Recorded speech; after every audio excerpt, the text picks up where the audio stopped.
Leitura do livro Pollyanna, de Eleanor H. Porter. Eleanor Porter. Para minha prima, Belle. Capítulo 1. A Senhora Polly. Naquela manhã, a Senhora Polly Harrington entrou apressada na cozinha. Aquilo não era comum, pois a Senhora Polly não costumava se afobar com nada e se orgulhava de seus modos educados.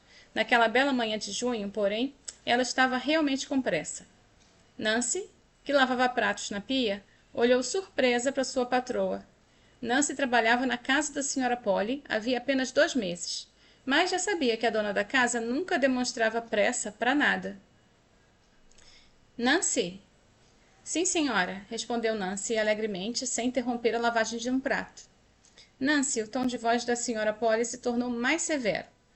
Quando eu lhe dirigir a palavra, quero que pare o que estiver fazendo e ouça o que eu tenho a dizer. Nancy corou e se livrou rapidamente do prato, quase que deixando cair, o que não favoreceu em nada a sua situação. Sim, senhora, eu farei isso, gaguejou ela, virando-se rapidamente. Eu só estava fazendo o meu trabalho, pois há pouco a senhora me disse para terminar logo com a louça. A senhora Polly fez uma careta. Eu não estou pedindo explicações, Nancy. Eu só quero que você preste mais atenção. Sim, senhora, suspirou Nancy. Ela não sabia mais o que fazer para agradar a senhora Polly.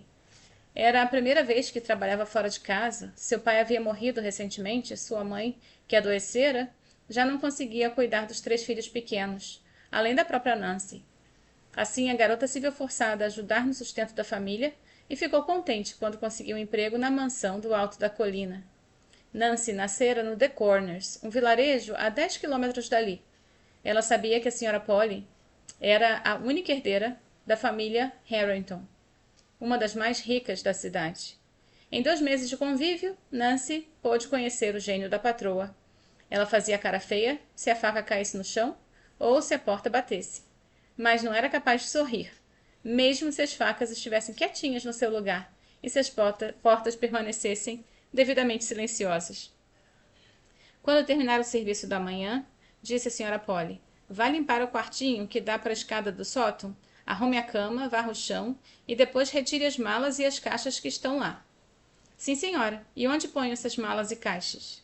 No sótão mesmo, mas na parte da frente, fora do quarto, respondeu a senhora Polly, que depois de hesitar um momento, continuou. Eu acho melhor esclarecer tudo, Nancy. A minha sobrinha, a senhorita Pollyanna Whittier, vem morar comigo. Ela tem 11 anos e vai ficar naquele quartinho. Uma maravilha! Bem, essa não era exatamente a palavra que eu usaria, disse a senhora Polly amargamente. Mas eu sou uma boa pessoa e farei o melhor que puder para cumprir os meus deveres. Nancy corou novamente. Sim, senhora. Eu apenas pensei que uma menina podia iluminar a casa e trazer um pouco de alegria para a senhora. Obrigada, disse a senhora Polly secamente. Mas eu não vejo nenhuma necessidade disso. Tenho certeza que a senhora vai gostar da sua sobrinha, arriscou a dizer Nancy, já pensando em preparar um ambiente acolhedor para a pequena desconhecida que estava a caminho. A senhora Polly ergueu o queixo de um jeito arrogante. Bem antes, o comentário da Nancy foi que uma menina está vindo morar aqui, senhora Harrington? Que maravilha! Exclamou Nancy, pensando na alegria luminosa que suas irmãzinhas espalhavam pela casa em The Corners. Bem, Nancy, resmungou a patroa, não é porque minha irmã foi tola a ponto de se casar e colocar no mundo tão cheio mais uma criaturinha desnecessária que eu sou obrigada a me alegrar com isso. Mas, como eu já disse, eu conheço os meus deveres. Trate de arrumar o quartinho e não se esqueça de espanar os cantos, ouviu? Concluiu ela saindo da cozinha. Sim, senhora, suspirou Nancy, recomeçando a lavar os pratos. Em seu quarto, a senhora Polly apanhou novamente a carta, recebida 2 dias antes, que havia lhe causado uma desagradável surpresa, endereçada à senhora Polly Harrington, Beldingsville, Vermont. A carta vinha de uma cidade distante, do oeste, e dizia o seguinte: Prezada senhora, lamento informar que o reverendo John Whittier faleceu há 2 semanas, deixando uma filha única de 11 anos de idade e apenas alguns livros. Como a senhora deve saber, ele era pastor de uma humilde igrejinha e recebia um pequeno salário. Sei que ele foi casado com a sua irmã, já falecida, e que a relação entre as famílias não era das melhores.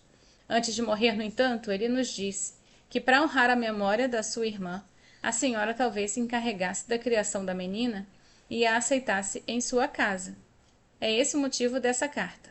A menina está pronta para partir e, caso a senhora concorde em recebê-la, agradeceríamos se nos confirmasse o mais rápido possível, pois há uma família que partirá em breve para o leste. Eles poderiam levá-la até Boston e embarcá-la no trem para Beldingsville. Naturalmente, a senhora será informada sobre o trem em que a Poliana viajará. Aguardando uma resposta favorável, subscrevo-me respeitosamente. Jeremiah O. White.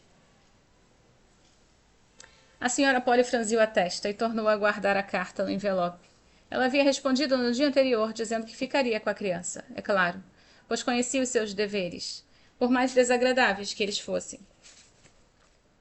Sensata, com o envelope nas mãos, os seus pensamentos voltaram-se para sua irmã Jenny, a mãe da menina. Lembrou-se da época em que, aos 20 anos de idade, Jenny insistira em se casar com o jovem pastor, apesar da oposição da família. Havia um homem muito rico, preferido pela família que a desejava, mas Jenny não cedeu. O homem, embora tivesse dinheiro, era mais velho, ao passo que o pastor tinha a cabeça entusiasta pelos ideais da juventude e o coração cheio de amor. Sem vacilar, Jenny casou-se e foi para o sul, como a esposa de um humilde missionário. A ruptura foi inevitável. A senhora Polly, a mais nova das irmãs, lembrava de tudo, embora fosse uma garotinha de 15 anos na época. A família tinha mais o que fazer do que pensar numa esposa de um missionário. Jenny chegou a escrever algumas cartas. Uma delas informava o nascimento da Poliana, batizada em homenagem às suas duas irmãs, Polly e Anna. Em sua última carta, Jenny contou como os seus outros bebês haviam morrido. Alguns anos depois, uma carta assinada pelo coração partido do pastor e enviada de uma cidadezinha do oeste comunicava que Jenny falecera. E agora era o próprio pastor que acabara de morrer, deixando Poliana. Nesse período, muitas coisas haviam acontecido na grande mansão da colina. A senhora Polly, deixando o olhar perder-se na imensidão do vale que se estendia à sua frente, refletiu sobre as mudanças trazidas por aqueles 25 anos. Ela agora tinha 40 anos e estava completamente só no mundo. Pai, mãe, irmãs, todos mortos. Tornara-se a única herdeira da velha mansão e da fortuna deixada pelo pai. Algumas pessoas da cidade lamentavam a sua vida solitária e insistiam para que ela arrumasse companhia, mas a senhora Polly rejeitava todos os conselhos. Não era solitária, ela dizia. Gostava de estar só, preferia assim. Mas agora... A senhora Polly ergueu-se decidida, com os lábios apertados. Ela estava feliz consigo mesma. Era uma mulher de princípios, conhecedora dos seus deveres e possuidora de caráter para cumpri-los. Mas, Poliana, que nome ridículo! Capítulo 2. O velho Tom e Nancy. No pequeno quarto do sótão, Nancy varreu e espanou vigorosamente, dedicando atenção especial aos cantos. Em certos momentos, o esforço excessivo que fazia ao passar o pano molhado era mais para espantar certos pensamentos que lhe ocorriam do que para tirar possíveis manchas insistentes. Apesar de sua submissão tanto amedrontadora à sua patroa, Nancy não era nenhuma santa. Murmurava ela, pontuando suas palavras com golpes de pano molhado. Eu queria poder limpar os cantos da alma dela. Depois de parar para descansar, Nancy continuava. Deve ter muitos cantos precisando de limpeza. Que ideia! Colocar a pobre menina nesse quartinho feio, abafado no verão e sem aquecimento no inverno, com tantos quartos para escolher nesse casarão. Criança desnecessária. Essa é boa. Nancy torceu o pano com tanta força que seus dedos doeram. Aposto que não há no mundo uma criança que seja mais necessária a alguém do que essa. Nancy trabalhou em silêncio até terminar o seu serviço e em seguida ela se levantou e olhou com desgosto para o melancólico quartinho. Está feito, terminei a minha parte. Por aqui não tem mais sujeira. Mas também não tem quase mais nada, pobre menina. Que lugar arrumaram para abrigar uma criança solitária longe da terra onde nasceu? Disse Nancy, saindo do quartinho e batendo a porta sem querer. Oh! Exclamou mordendo o lábio, depois disse. Espero que ela tenha ouvido o estrondo, bati mesmo. E daí? Naquela tarde no jardim, Nancy encontrou alguns minutos para conversar com o velho Tom, o jardineiro que havia muitos anos trabalhava na casa, lutando contra as ervas daninhas dos canteiros. Senhor Tom, começou Nancy, depois de espiar para garantir se não tinha ninguém por perto. Está sabendo de que uma garotinha está vindo morar aqui com a senhora Polly? O quê? Surpreendeu-se o velho, endireitando o corpo com dificuldade. Uma menina vem viver com a senhora Polly? Deixa de brincadeira, Nancy, disse o velho Tom incrédulo. Por que não me diz logo que o sol vai nascer do lado oposto amanhã? Não, mas é verdade, ela mesma me disse, afirmou Nancy. É a sobrinha dela que tem 11 anos de idade. O queixo do velho Tom quase bateu nas ervas do canteiro. Impossível, grunhiu ele. Então, os seus olhos cansados subitamente se iluminaram. Bem, na verdade é possível, deve ser a filhinha da senhora Jenny. A única que sobreviveu. Oh, a filhinha da senhora Jenny. Glória a Deus. Nunca imaginei que os meus velhos olhos iriam conhecê-la. Quem era a senhora Jenny? Era um anjo vindo do céu, murmurou o velho com fervor. Mas os falecidos patrões infelizmente não sabiam disso. Ela tinha 20 anos quando se casou e foi embora. Ouvi dizer que todos os seus bebês morreram, a não ser o último, que era uma menina. Deve ser essa que está vindo. Ela já tem 11 anos. Sim, deve ser ela, concordou o velho. E vai ficar no quartinho do sótão, disse Nancy, espiando outra vez ao redor. O velho Tom fechou a cara. Em seguida, um curioso sorriso formou-se em seus lábios. Bem, estou imaginando que a senhora Polly vai fazer com uma criança nessa casa, disse ele. E eu fico imaginando o que a criança vai fazer com a senhora Polly na casa, retrucou Nancy. O velho riu. Bem, parece que você não gosta muito da senhora Polly. Como se alguém pudesse gostar dela. O velho sorriu de um jeito enigmático, inclinou-se e recomeçou a trabalhar.